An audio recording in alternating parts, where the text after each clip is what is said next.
update ng bayan, maasahan anumang panahon.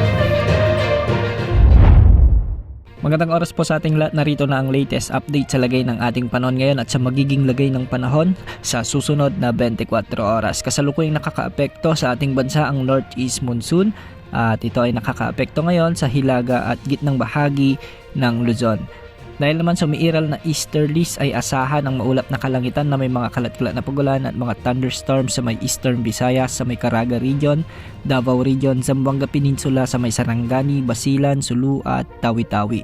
Pinag-iingat natin ang ating mga kababayan dito dahil posible ang banta ng mga biglang pagbaha o pagguho ng lupa, lalo na kung may mga katamtaman at minsan ay malalakas na pag-ulan.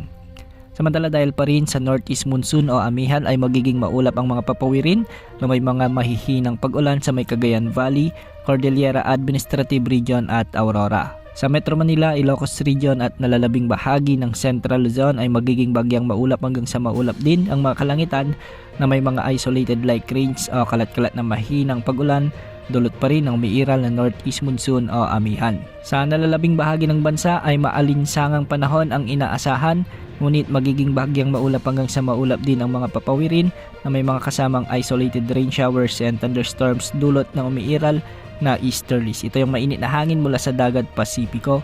Hindi rin inaalis ang posibilidad na mabiglang pagbaha o pagguho ng lupa, lalo na kung may mga umiiral na severe thunderstorms. Para naman sa lagay ng mga pag-alon sa ating mga karagatan, sa Northern Luzon at Eastern sections ng Central Luzon ay posible ang mga pag-alon hanggang 4 na metro, at sa nalalabing bahagi ng Luzon at ang eastern sections ng Visayas ay posible ang mga pag-alon sa mga karagatan dito hanggang 3.1 meters.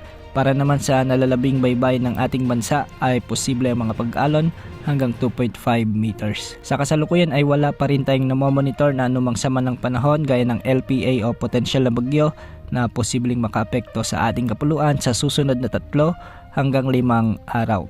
Bukas asan pa rin ang pag-iral ng amihan sa malaking bahagi ng Luzon at ng easterlies sa silangang bahagi ng ating bansa. Mababawasan na rin ang mga pag-ulan dulot ng mga weather systems na ito dahil unti-unti na rin nagtatransition ang ating panahon sa iba pang weather systems.